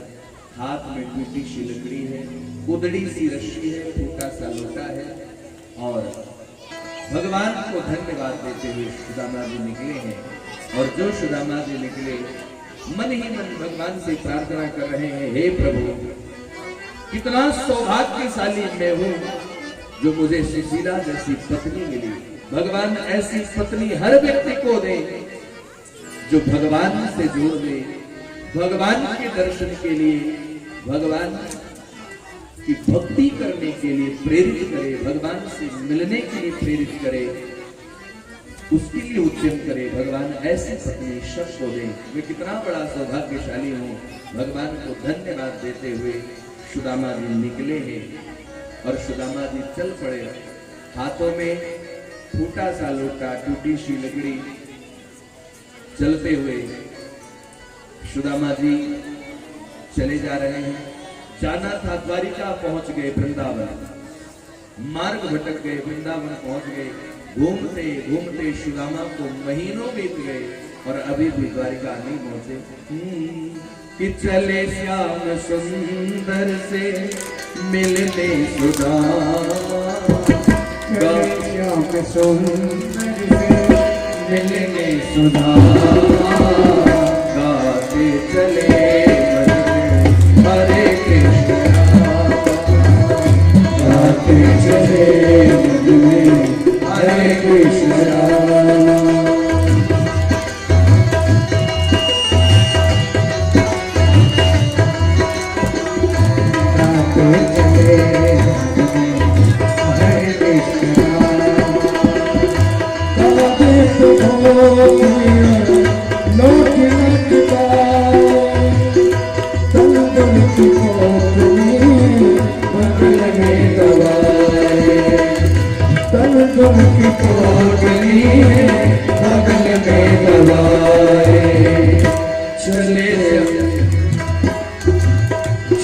चलते पहुँचूंगा द्वारका तोरी धाम, चलते चलते पहुँचे द्वारका तोरी धाम, गाते चले मन में हरे कृष्ण राम, गाते चले मन में हरे कृष्ण राम। सुदामा जी द्वारिका के नजदीक पहुंचे हैं। कहा जाता है कि द्वारिका पहुंचने के लिए पहले समुद्र की एक सोटी है जिसे लांघना पड़ता है। लांघने के बाद ही द्वारिका पहुंच सकते हैं। तो सुदामा जी द्वारिका के निकट तो पहुंच गए, पर इस सोटी को, इस नदी को कैसे पार करें। तो सुदामा जी बैठ करके विचार कर रहे हैं, कोई नाविक आवे तो नाविक के सहारे हम उस पार चले जाएं।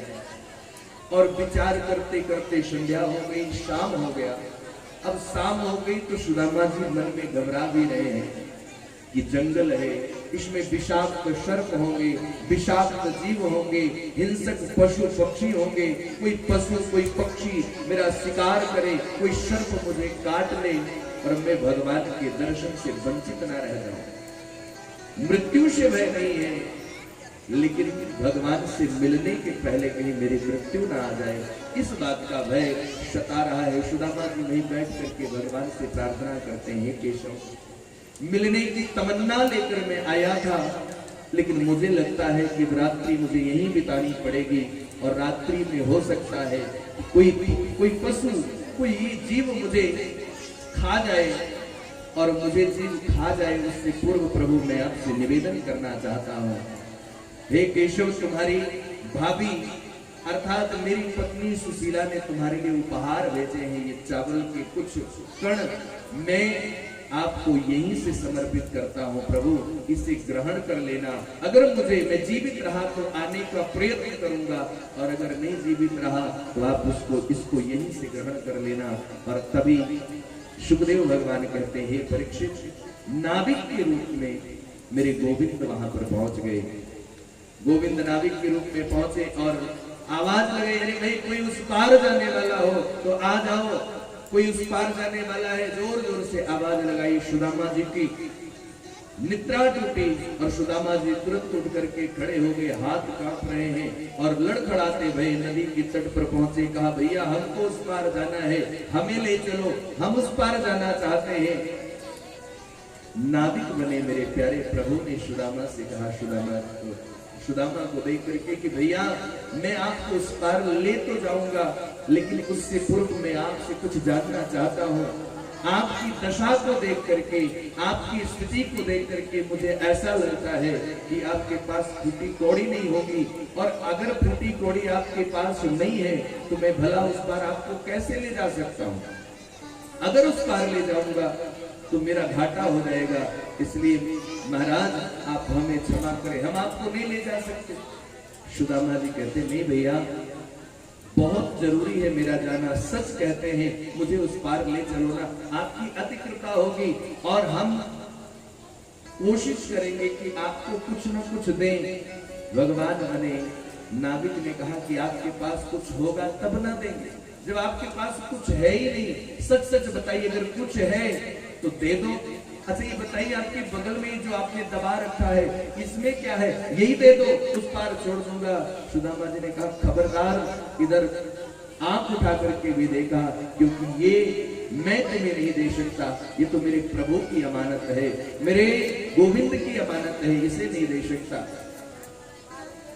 भगवान ने कहा तो अगर ये नहीं दे सकते तो फिर मैं आपको उस पार कुछ तो होगा देने के लिए। सुदामा जी को क्रोध आया, हाँ है देने के लिए, देने के लिए है, लोगे। भगवान ने कहा क्या देना चाहते हो। सुदामा जी को क्रोध आया कि आज मेरे पास धन होता, मेरे पास मुद्रा होती तो मुझे उस पार ये छोड़ता, पर मेरे पास मुद्रा नहीं है, मैं गरीब हूं, मेरे पास कुछ नहीं है। अपने आप को गरीब मान करके सुदामा जी कहते हैं लोगे, मेरे पास है, मेरी गरीबी है, चाहिए। भगवान ने कहा सुदामा वही तो लेने आया हूं, लाभ दे दे, मैं तेरी गरीबी तो लेने आया हूं। और भगवान ने सुदामा को नाव पर बिठाया, चलते चले जा रहे हैं। भगवान ने सुदामा जी से पूछा, सुदामा द्वारिका, भैया आप द्वारिका में किससे मिलने जा रहे हैं, किसके पास जा रहे हैं। सुदामा ने कहा आप नहीं जानते, द्वारिका के राजा महाराजा विराज मेरे कन्हैया है, मैं उन्हीं से मिलने जा रहा हूँ। भगवान ने कहा वो तुमको देख करके मुझे नहीं लगता कि भगवान द्वारिकाधीश तुमसे मिलेंगे भी। तुम्हारी ये दशा देख करके कोई महल के अंदर भी जाने देगा तुमको, कोई तुमसे बात नहीं करेगा, मुझे ऐसा नहीं लगता। भगवान से सुदामा जी कहते भैया तुम नहीं जानते मेरे कन्हैया को, मेरे गोविंद को, वो बाह्य सुंदरता नहीं देखते, व्यक्ति की धन संपत्ति नहीं देखते, व्यक्ति का ऐश्वर्य नहीं देखते, व्यक्ति का हृदय देखते हैं, व्यक्ति का भाव देखते हैं। मेरे गोविंद को भाव प्रिय है, तुम नहीं जानते। भगवान सुदामा के मुख से इन बातों को सुनकर मन ही मन प्रसन्न हो रहे हैं। नौका उस पार पहुंची और सुदामा को उतारा है। सुदामा जी ने पूछा भैया अच्छा आप जा रहे हो तो जाते जाते मुझे एक बात और बता दो, मुझे द्वारिका जाने में कितना देर लगेगी। भगवान बने नाविक ने कहा सुदामा भैया ऐसा है, आपकी दशा आपकी स्थिति को देख करके मुझे ऐसा लगता है कि अभी आपको 15 दिन द्वारिका पहुंचने में और लगेंगे, क्योंकि आप बहुत ही कमजोर हैं और धीरे धीरे गिरते पड़ते जाएंगे, तो 15 दिन तो लग ही जाएंगे। अब मोटा मोटी मान लो। सुदामा जी वहीं सिर पकड़ करके बैठ गए, कन्हैया अब नहीं चला जाता, अब हम नहीं चल सकते, हम पूरी तरह से थक चुके हैं और अब हमसे नहीं चला जाएगा। वहीं बैठ गए और वहीं बैठे बैठे निद्रा आई। भगवान ने गरुड़ को आदेश दिया, गरुड़ जाओ सुदामा को यहाँ लेकर के आओ। और सोते हुए सुदामा को गरुड़ जी ने उठाया है और ले जाकर के द्वारिका के ठीक महल के द्वार के सामने सुदामा को छोड़ा है। और जैसे ही सुदामा को छोड़ करके गरुड़ जी गए, इधर ब्रह्म मुहूर्त में सुदामा जी रोज उठते हैं, ब्रह्म मुहूर्त हुआ और सुदामा की आंख खुली, उन्होंने अपने आप को द्वारिका में पाया। अब सुदामा जी लोगों से पूछते हैं भैया हम कहाँ हैं, ये कौन सा नगर है। सब बताते कि ये श्री श्री 1008 महाराजा विराज भगवान श्री कृष्ण चंद्र की नगरी है। अब सुदामा जी तो कृष्ण चंद्र के नाम से तो जानते नहीं, मित्र हैं, बचपन के सखा हैं, कन्हैया कन्हैया जानते हैं। तो सुदामा सबसे पूछते भैया मेरे कन्हैया कहाँ मिलेंगे, हमारे कन्हैया का मकान, उनका घर, उनका महल किधर है। अब कन्हैया तो द्वारिका में कन्हैया के नाम से भगवान को कोई नहीं जानता, सब कृष्ण चंद्र महाराज के नाम से जानते हैं। सुदामा घूम घूम करके सबसे पूछते पूछते पूछते प्रातः के 9 बज गए और फिर सुदामा उसी जगह पर पहुंच गए। और जब देखा तो सामने 2 द्वारपाल खड़े हैं। ये द्वारपाल कोई और नहीं, जय और विजय भगवान के नित्य द्वारपाल है। सुदामा जी पहुंचे, भैया ये बताओ हमारे कन्हैया कहाँ मिलेंगे, कन्हैया का महल कौन है। जय और विजय बड़े ही विद्वान और भगवान के नित्य पार्षद हैं। जय और विजय ने सुदामा की दशा को जो देखा है, लोग कहते हैं द्वारपालों ने सुदामा को धक्का दे दिया, नहीं ऐसा नहीं है। जय और विजय ने एक बार सनक सनातन सनत कुमारों का अपराध किया था, जिसके कारण 3 जन्म राक्षस बनना पड़ा। जय और विजय इस बात को अच्छी तरह से जानते हैं कि इस द्वार पर आने वाला कोई साधारण व्यक्ति नहीं हो सकता, और अगर हमने पुनः कोई अपराध किया तो हो ना हो फिर मुझे कई जन्मों तक राक्षस बनना पड़े। तो जय और विजय श्री रामा से कहते हैं, महाराज आप इसमें बिल्कुल संदेह नहीं है कि आपके जैसे लोग इस द्वार पर आते हैं और इस द्वार पर उनकी बड़ी पूछ है, इसमें कोई संदेह नहीं है। और कन्हैया कोई और नहीं महाराज, कन्हैया यहाँ के महाराजा विराज श्री श्री 1008 कृष्णचंद्र महाराज ही है। सुदामा ने कहा, भैया तब मेरा संदेश कन्हैया तक भेज दो, उनसे कह दो कि उनके बचपन का सखा सुदामा आया है, इतना घर कह दो, आगे वो खुद समझ लेंगे। और द्वारपाल ने कहा कि महाराज ये बात तो हम कह देते, भगवान से प्रभु से कह देते, लेकिन इस समय 9 साढ़े 9 बज गए हैं, भगवान के प्रसाद पाने का समय है, और इस समय हम आपका यह संदेश नहीं कह सकते। आप प्रतीक्षा करें, आप प्रतीक्षा करें, और शयन के बाद संध्या के समय में भगवान पुनः राज दरबार में बैठेंगे, तब आपका संदेश वहां तक प्रेषित किया जाएगा।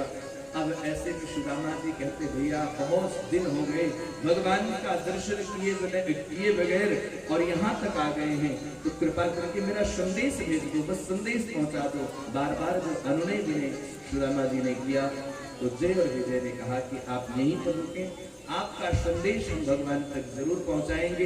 और संदेश लेकर के जय और विजय पहुंचे हैं भगवान के पास। कहा जाता है कि भगवान उस समय प्रसाद ग्रहण करने जा रहे थे, पाक पगड़ी उतार करके बगल में रखी है, और प्रसाद भोजन का निवाला उठाया था, मुख में डालने वाले थे। तब तक पीछे से द्वारपालों ने कहा, महाराजा अधिराज भगवान कृष्ण की जय हो, प्रभु आपकी जय हो। भगवान ने निवाले को वहीं रोक दिया, कहो क्या बात है। द्वारपालों ने कहा, प्रभु द्वार पर एक ब्राह्मण आया है, बड़ी दीनहीन अवस्था में है कि धोती फटी सिलटी दुपटी प्रभु जाने को आए बसे के ग्राम, पोछत देन दयाल को दाम, बतावत आपन नाम सुदाम। प्रभु शेष पगान जगातन पे और पायन पाहन के नहीं सा, द्वार खड़ो तुझ दुर्बल रहो जगीशो बसुधा मेरा। प्रभु द्वार पर एक ऐसा ब्राह्मण आया है जिसके सिर पर पगड़ी नहीं है, धोती भी कई जगह से फटी है, पैरों में पदत्राण नहीं है, हाथ में टूटी सी लकड़ी है, बहुत दीनहीन अवस्था में है, और अपने आप को आपका सखा बताता है। प्रभु नाम सुदामा कहता है, जैसे ही मेरे गोविंद ने सुदामा नाम सुना है, थाली को वहीं पर छोड़ा है प्रसाद को, और वहां से भगवान दौड़े हैं, बड़े वेग से दौड़े हैं। कहते हैं कि भगवान जब दौड़े तो इतने उतावले भगवान थे, इतने उत्साह में थे, उन्हें पता ही नहीं चला कि हम चौखट पार कर रहे हैं, और चौखट में लगकर भगवान एक बार तो गिर पड़े, पुनः उठ करके दौड़े हैं। सारे द्वारिकावासी देख रहे हैं, सारे मंत्री शंत्री सभी देख रहे हैं, भगवान किसके लिए दौड़ रहे हैं। आखिर द्वारपालों ने कौन सा ऐसा संदेश दे दिया जिस द्वार पर इंद्र चंद्र वरुण कुबेर ब्रह्मा जैसे देवता भी कई दिनों तक कतार में खड़े रहते हैं, वहां पर कौन ऐसा प्रभावशाली व्यक्ति आ गया जिसके लिए कन्हैया दौड़ते जा रहे हैं। 7 ड्योढ़ियों को पार करने के बाद सुदामा जी मुख्य द्वार पर खड़े हैं, संतप्त बालू की रेत है, उसमें भगवान नंगे पैर दौड़े हैं। सुदामा द्वार पर एक किनारे सिमट कर बैठे हैं। भगवान जैसे पहुंचे और पहुंचे सुदामा को देखा, कंधा पकड़कर ऊपर उठाया और गले से लगा लिया। गले से लगा लिया और लगाने के बाद भगवान कहते हैं, सुदामा तूने इतनी देर क्यों कर दी? कि हाय महा दुख पाए सखा तुम, आए किते न किते दिन खोए,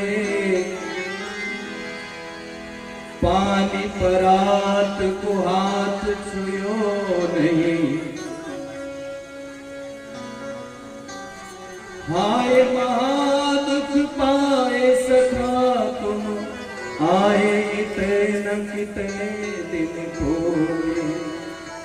देख सुदामा की दीन दशा, करुणा करके करुणा निधि रोए। पानी परात को हाथ छुयो नहीं।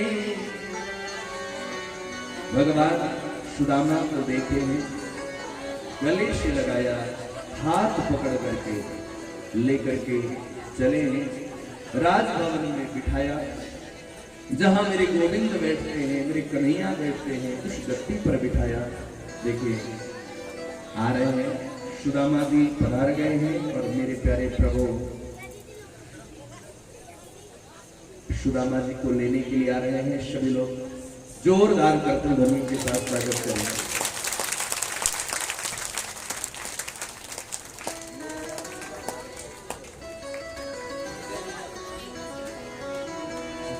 मेरे यार सुदामा रे, बता मेरे यार सुदामा रे, मरे गणे बिना पे आया। बता मेरे यार सुदामा रे, मरे गणे बिना पे।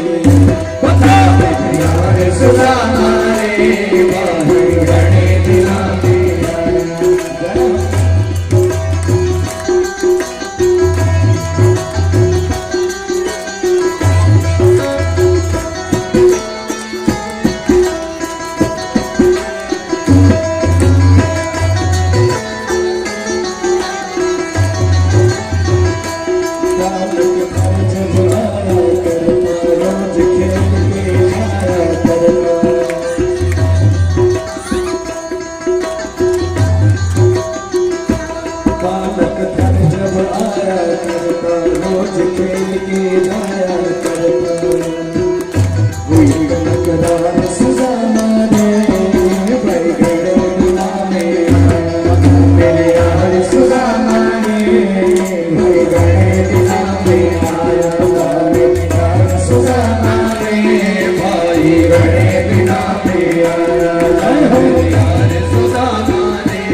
सब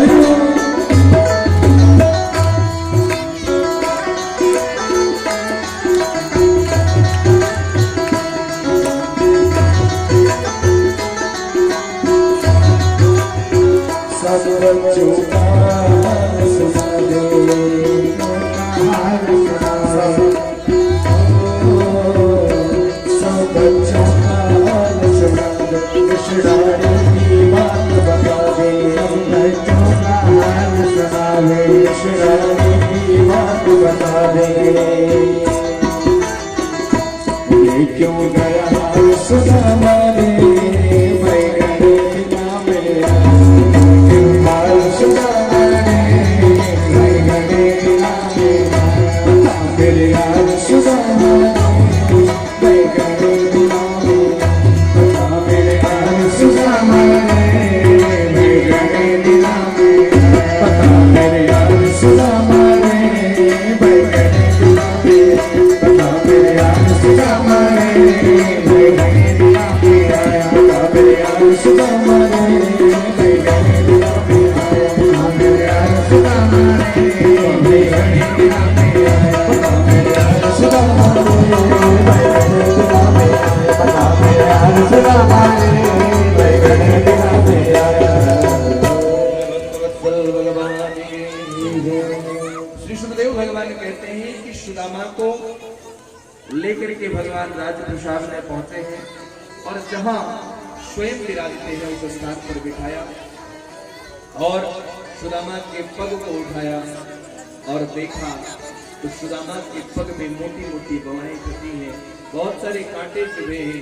इस दशा को देख करके मेरे गोविंद से रहा नहीं गया और भगवान के आंखों से अश्रुधार बह चली। किसी ने गंगा जल ला करके दिया तो भगवान ने कहा नहीं नहीं गंगा जल नहीं चाहिए। गंगा भगवान ने सोचा कि अगर गंगा जल से हम अपने मित्र का पग धोएंगे तो गंगा तो मेरे ही पगों से निकली है, मेरे ही अंगूठे से निकली है और गंगा से अगर पग धोते हैं तो मेरे मित्र का, मेरे भक्त का अपमान होगा।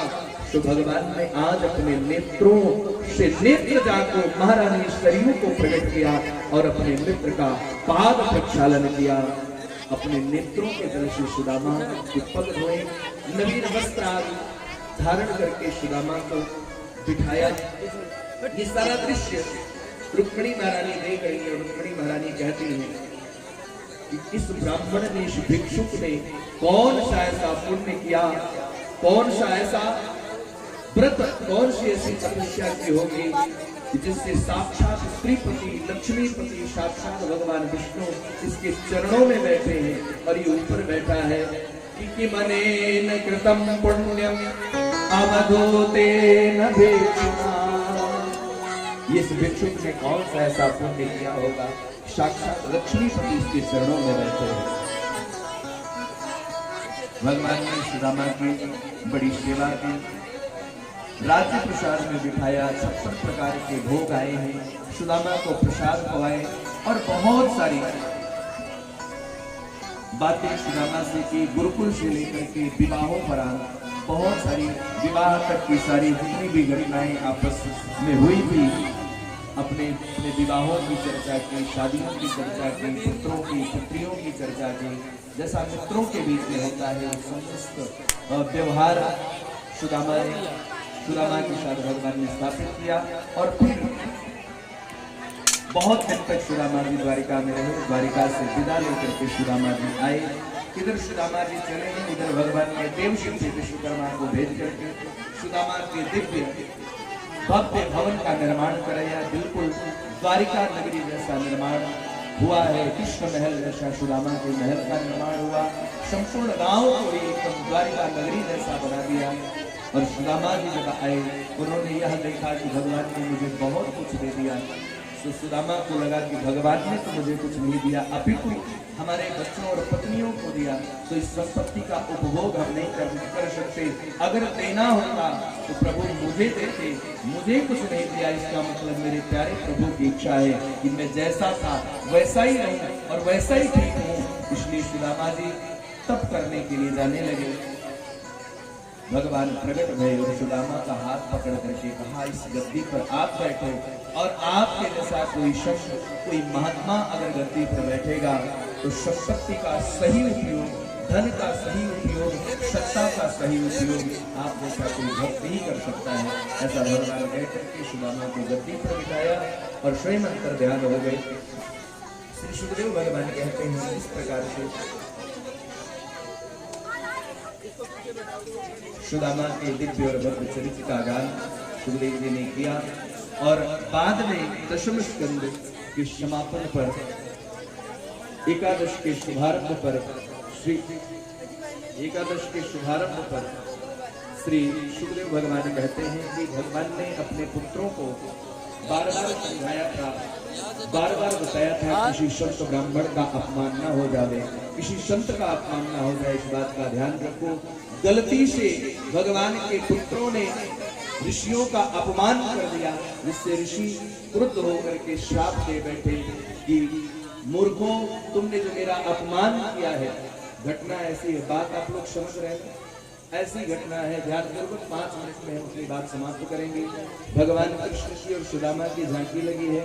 जो लोग दर्शन करना चाहे, जो लोग कुछ देना लेना चाहे, आकर के दे ले सकते हैं। और आप लोग 5 मिनट ध्यान पूर्वक कथा को सुने, फिर मैं कथा को विश्राम दूंगा। श्री सुखदेव भगवान कहते हैं कि भगवान ने बार बार मना किया था कि भूल से भी कभी किसी संत ब्राह्मण का अपमान ना हो जाए। क्यों?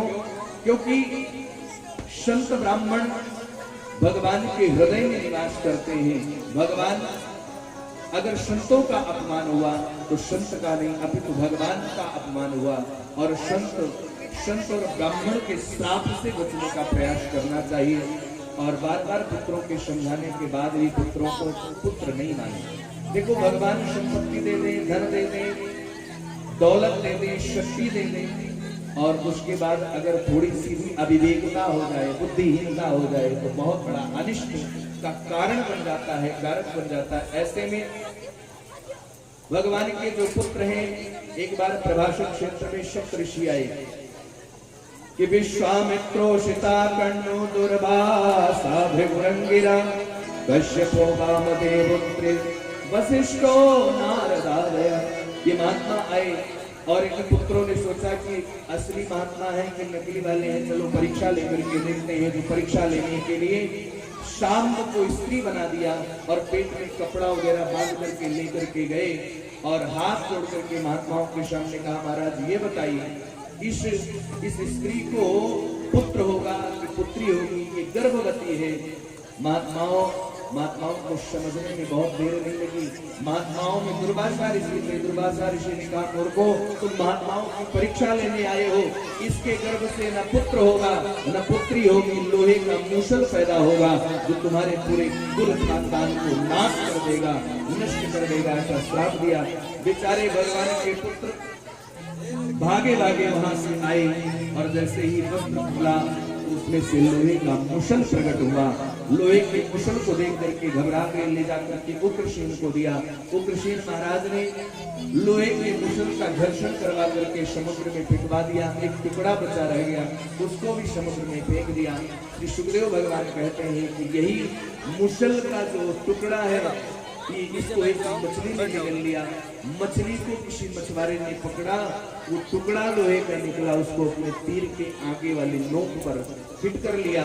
और इधर जो बुरादा है वो समुद्र के किनारे एरका नामक घास करके उत्पन्न हुआ।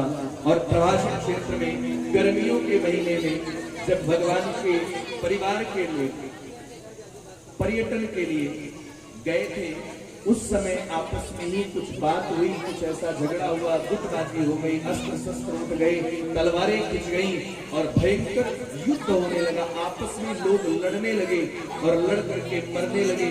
लड़ते लड़ते जब अस्त्र शस्त्र खत्म हो गए तो ये एरका नामक घास जो है, ये तलवार के धार के समान तीव्र और तीखी है। तो एक दूसरे पर प्रहार करने लगे और इस एरका नामक घास को उखाड़ करके एक दूसरे को मारने लगे। मारते मारते आपस में ही सभी मर गए। 2-4-5 बजे, 2-4-5 चतुः पंचावशिष्टा, 2-4-5 बचे, बाकी सब के सब मारे गए। इधर भगवान ने देखा कि हमारे भी लोग आपस में एक दूसरे के जाने दुश्मन बन गए, तो भगवान ऊंचे पहाड़ पर ऊंचे टीले पर चढ़े। बलराम जी आए, कहा कन्हैया ये सब क्या हो रहा है? भगवान ने कहा अब यही सब होना है। तो बलराम जी बोले कि प्रभु मैं समझ गया। अपने वास्तविक रूप में प्रकट भय बलराम जी, शेष रूप में प्रकट भय, विशालकाय सर्प के रूप में प्रकट भय और भगवत धाम को भगवान को प्रणाम करते हुए चले गए। इधर भगवान बट वृक्ष के नीचे, पीपल वृक्ष के नीचे भगवान बाएं जंघे पर दाहिना पैर रख करके आराम से टेक लेकर के बैठे हैं योग निद्रा में। तभी ये बहेलिया आया है और बहेलिया ने भगवान के पग तालू को देखा चमकता हुआ, तो उसने हिरण समझ करके और भगवान के पग तालू पर ही अपने बाण का प्रहार किया है। और जो बाण का प्रहार किया भगवान के पग तालू में आकर के लगा। और बहेलिये ने जब आकर के देखा कि ये तो कोई और नहीं मेरे प्यारे प्रभु हैं और मैंने इतना बड़ा अपराध कर दिया, तो हाथ जोड़ने लगा, प्रभु हमें क्षमा करें, हमसे बहुत बड़ी गलती हो गई, हमें क्षमा करें। भगवान ने कहा अरे बहेलिया, जो भी होता है सब मेरी इच्छा से होता है और मैंने भी ऐसा सोचा था जो हुआ है, और तूने जो किया बिल्कुल ठीक किया। और तू तो गलती की क्षमा क्यों मांगता? तो मेरे लोग को जा। और भगवान ने अपने धाम में उस बहेलिये को भेजा है। बहेलिया चला गया, अर्जुन आए। अर्जुन ने कहा प्रभु किसने ऐसा किया, किसकी ऐसी मजाल हुई, मैं उसको दंडित करूंगा, मैं उसे छोड़ूंगा नहीं, मैं उसे मारूंगा। भगवान ने कहा अर्जुन ये सब छोड़ो, इस समय मेरी आज्ञा ये है तुम्हारे लिए कि तुम द्वारिका जाओ और द्वारिका से मेरी पत्नियों को लेकर के ले जा करके राधा रानी के निकट छोड़ दो। राधा रानी के निकट जाएंगी, सत्संग आदि करेंगी, उनकी भी बुद्धि निर्मल और पवित्र हो जाएगी। मेरी आज्ञा मान करके मेरी पत्नियों को लेकर के तुम वृंदावन जाओ, क्योंकि 2, 4, 5 दिन में ही यह द्वारिका डूब जाएगी, समुद्र में चली जाएगी, जलमग्न हो जाएगी। इसलिए आप शीघ्र ऐसा करें। अर्जुन भगवान को प्रणाम करके वहां से चले हैं। उद्धव आए हैं। उद्धव को भगवान ने धर्मोपदेश किया है, बहुत सुंदर उपदेश। भक्तों का धर्म क्या है और गृहस्थ धर्म क्या है, भागवत धर्म क्या है, ऐसा उपदेश भगवान ने किया। और उसके बाद उद्धव मैत्री भी वहां से चले गए। सारे ऋषि महात्माओं के देखते देखते भगवान जैसे ओष होती ना, ओष जैसे सूर्य का प्रकाश होता है, ओष वहां से लुप्त हो जाती, कोई देख नहीं पाता ओष कहाँ गई, ओष की बूंद जैसे लुप्त हो जाती है, ऐसे ही भगवान ने सबके देखते देखते अपने दिव्य स्वरूप को समेट लिया और ओष की तरह भगवान अंतर ध्यान हो गए। बोले भक्तवत्सल भगवान, भगवान अंतर ध्यान गए हैं। द्वादश स्कंद में भगवान के आगे वंश का वर्णन, कलियुग के धर्म आदि का वर्णन, और बाद में भगवान सुखदेव ने परीक्षित से प्रश्न किया, परीक्षित क्या तुम मरोगे? मेरे प्रश्न का उत्तर दो, क्योंकि आज 7वां दिन हो गया है, 7 दिन पूरा होने वाला है, आज तक शक आएगा। इसलिए सुखदेव भगवान ने कहा परीक्षित मेरे प्रश्न का सही उत्तर बताओ। परीक्षित क्या तुम मरोगे? परीक्षित ने कहा गुरुदेव हमने जन्म ही कब लिया था जो हम मरेंगे, हम तो शाश्वत हैं, चिन्मय हैं, अविनाशी हैं, हम आत्मा हैं। ऐसा परीक्षित ने जब उत्तर दिया तो सुखदेव जी ने कहा कि अब मेरी शंका समाप्त हो गई। परीक्षित जैसे घड़ा टूट जाने पर घटाकाश महाकाश में विलीन हो जाता है कि घटे भिन्ने यथाकाशम आकाशः स्यात्, घटे भिन्ने यथाकाशः आकाशः स्यात् यथा पुरा, एवं देहे मृते जीवो ब्रह्म संपद्यते पुरा। जैसे घट के टूटने पर घट का आकाश महाकाश में विलीन हो जाता है, ऐसे ही व्यक्ति यह जीव जब इस देह को छोड़ता है, पंचभौतिक देह को छोड़ता है, तो यह जीव परम तत्व परमात्मा में विलीन हो जाता है और ऐसे ही व्यक्ति का मोक्ष हो जाता है। परीक्षित अब बताओ तुम्हारे मन में कोई संदेह है, तुम कोई प्रश्न पूछना चाहते हो, अभी भी कोई शंका है तो बताओ। परीक्षित ने कहा गुरुदेव अब मेरे मन में कोई शंका नहीं, मेरी शंका समाप्त हो चुकी है और अब मेरी इच्छा है, मैं देख रहा हूं कि मेरे प्यारे प्रभु मेरे कन्हैया मेरा हाथ पकड़ने के लिए तैयार हैं और मैं अब भगवत धाम की यात्रा करने जा रहा हूँ। भगवान मुझे बुला रहे हैं। इदम में हस्तो भगवान, हे परीक्षित आओ, अपना हाथ आगे बढ़ाओ, मैं तुम्हें इस भव सिंधु से पार करूंगा, इस भाव सागर से पार करूंगा, ऐसा भगवान बोल रहे हैं। और देखते ही देखते समाधि में चले गए हैं महाराज परीक्षित। और तभी तक्षक नामक सर्प चला है। मार्ग में ब्राह्मण मिले। एक ब्राह्मण ऐसे हैं कि जो कोई भी सर्प काटे उसे तुरंत ठीक कर देते, वो भी आ रहे हैं। तक्षक उनसे मिला तो उसने देखा कि ये ब्राह्मण हम काटेंगे और महाराज परीक्षित को ठीक कर देंगे। तो तक्षक ने कहा, ब्राह्मण देवता आप क्यों जा रहे हैं? ब्राह्मण देवता ने कहा, ऐसा है कि महाराज है, परीक्षित महाराज है, राजा है, उनको तक्षक नामक सर्प आ रहा है काटने के लिए, अगर वो काटेगा तो हम जीवित कर देंगे, तो महाराज प्रसन्न होकर के मुझे बहुत सारा उपहार देंगे। तक्षक भी ब्राह्मण के वेश में आ रहा था। तक्षक रूपी ब्राह्मण ने कहा, ऐसा है, ब्राह्मण रूपी तक्षक ने कहा, ऐसा है, जो धन तुम्हें राजा देंगे वो धन हम आपको वो उपहार यहीं दे दें, तो क्या आप जाएंगे? फिर भी तो ब्राह्मण ने कहा, फिर काय को जरूरत है, फिर तक्षक अपना काम करे, मैं अपना काम करूं। तक्षक ने वही बहुत सारा धन देकर के ब्राह्मण को वापस कर दिया और स्वयं ब्राह्मण के वेश में आया। जन्मेजय ने खूब सुंदर सुरक्षा व्यवस्था बना करके रखी है, कोई महाराज से मिल ना पाए, कोई महाराज परीक्षित तक जा न सके, ऐसी व्यवस्था बना करके रखी है। सारे ऋषि महात्मा, सारे समूह, सभी महात्मा वहां पर उपस्थित हैं, सभी बैठे हैं महाराज परीक्षित का प्रयाण देखने के लिए। और तभी तक्षक नामक सर्प ब्राह्मण वेश में आया। संत ब्राह्मणों के लिए कोई मनाही नहीं थी, ब्राह्मण वेश में आया है। महाराज परीक्षित के निकट गया और देखते ही देखते एक विशाल काय सर्प के रूप में प्रकट हो गया और सभी के देखते देखते तक्षक ने फुंकार मारते हुए महाराज परीक्षित के शरीर पर तंत्र मारा है। तो महाराज परीक्षित का शरीर धू धू करके जलने लगा। तो महाराज परीक्षित का शरीर धू धू करके जलने लगा।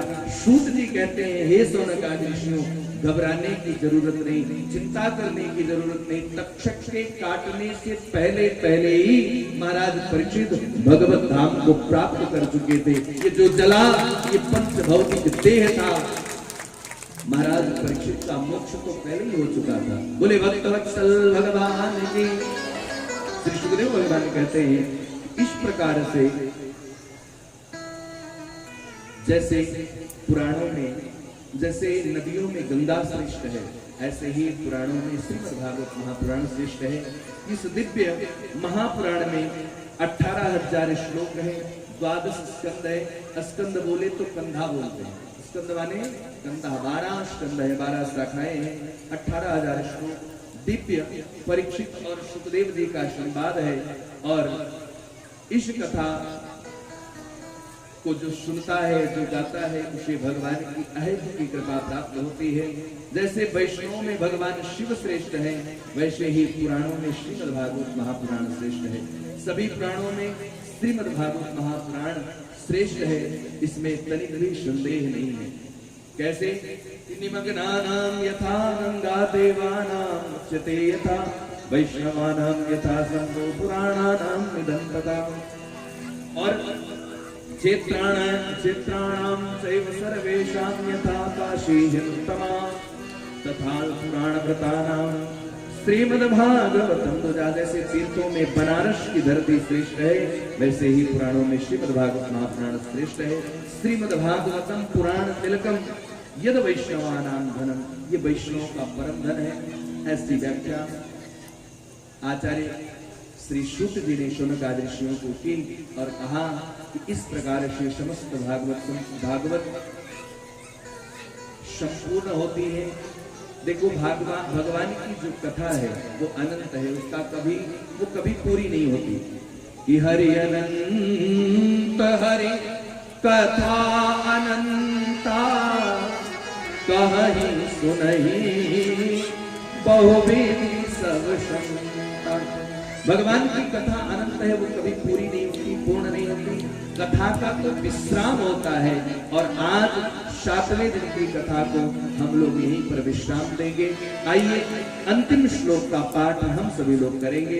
पहले हम बोलेंगे, बाद में आप बोलेंगे और उसके बाद हम अपनी वाणी को विश्राम देंगे। आइए सभी लोग गाएंगे, सभी लोग बोले तो सभी लोग गाएंगे और अंतिम श्लोक की फलश्रुति क्या है उसको बताने के बाद मैं अपनी वाणी को विश्राम दूंगा। सब लोग बोलेंगे। नाम संकीर्तनम यस्य, नाम संकीर्तनम सबोलिए, यस्य, नाम संकीर्तनम यस्य, नाम संकीर्तनम यस्य, सर्व पाप प्रणाशनम, सर्व पाप प्रणाशनम, प्रणामो दुःख समनः, प्रणामो दुःख शमनः, तम नमामि हरिं परम, तं नमामि हरिं परम्। नाम संकीर्तनम यस्य, नाम संकीर्तनम यस्य, सर्व पाप प्रणाशनम, सर्व पाप प्रणाशनम, प्रणामो दुःख शमनः, प्रणामो दुःख शमनः, तम नमामि हरिं परम, तं नमामि हरिं परम्। यस्य नाम संकीर्तनम, जिसके नाम संकीर्तन करने मात्र से सब प्रकार के पाप नष्ट हो जाते हैं, व्यक्ति निर्मल हो जाता है। ऐसे भगवान जो सभी जीवों के दुख को दूर कर देते हैं, हरति जीवानाम दुःखम इति हरि, ऐसे भगवान हरि को हम सभी प्रणाम करते हैं, हम सभी प्रणाम करते हैं। ये भागवत के अंतिम श्लोक की फलश्रुति है। भगवान श्री हरि को प्रणाम करने से व्यक्ति सभी प्रकार के पापों से मुक्त हो जाता है, ऐसा सूत जी कहते हैं। और इसी के साथ हम अपनी वाणी को विश्राम दें। उससे पूर्व 2 शब्द हम आपसे 2 बात करेंगे, फिर उसके बाद माइक हम अपने आदरणीय राघवदेव दास जी को समर्पित करेंगे। हम अपनी 2 बात आपसे कहना चाहेंगे। 7 दिनों तक आप सभी ने भगवान की रसमयी मंगलमयी कथा आपने सुनी और पूरी निष्ठा, पूरी श्रद्धा, पूरे भाव से सुना। और सच बताऊं तो आपको कथा सुना करके मुझे भी बहुत आनंद आया, बहुत अच्छा लगा। मैं भगवान से यही प्रार्थना करूंगा कि भगवान आपके मन में जो भी कामना रही हो, जो भी भावना रही हो, वह भावना भगवान से प्रार्थना करूंगा, भगवान आपकी वह कामना, वह भावना अवश्य पूर्ण करें और पूर्ण हो भगवान की कृपा से। ऐसी प्रार्थना मैं भगवान से करूंगा। आप लोगों का अद्भुत सहयोग कथा में रहा। यदि आप लोग न होते तो शायद मैं कथा नहीं गा पाता और जितना आनंद आया उतना आनंद नहीं आ पाता। इसमें आपका सहयोग सर्वश्रेष्ठ और सर्वप्रथम है। एक बार ताली बजाओ। और आपके सहयोग के साथ साथ हमारे परम आदरणीय मुख्य यजमान परीक्षित की भूमिका में हमारे श्रीमान नौरतन जी माहेश्वरी और आपकी धर्मपत्नी श्रीमती सुनीता माहेश्वरी जी, आप भी परीक्षित की भूमिका में बैठ करके आपने भगवान की कथा, भगवान का पूजन करके, भगवान की कथा सुन करके अपना तो कल्याण किया ही किया, साथ में संपूर्ण गांव के कल्याण के लिए यजमानत्व ग्रहण करके ये पुनीत कार्य करने का कार्य किया है। ऐसे हमारे आदरणीय श्रीमान नौरतन जी माहेश्वरी, एक बार इनके लिए भी ताली बजनी चाहिए, इनके पूरे परिवार के लिए। और हमारे अच्छा, और एक बात, विशिष्ट बात, हमारे प्रथम मुलाकाती, प्रथम जिससे मुलाकात हुई, हम भी भटकते हुए यहाँ पर पहुँच गए थे और 4 भुजानाथ का मंदिर देखते ही मेरे मन में ऐसा भाव जागा कि यहाँ पर हमें कथा करनी है, कथा करना चाहते हैं। तो हमारे आदरणीय श्री अमित जी से मुलाकात हमारी हुई, मिलना हुआ और अमित जी से हमने अपनी बात कही तो अमित जी ने कहा कि महाराज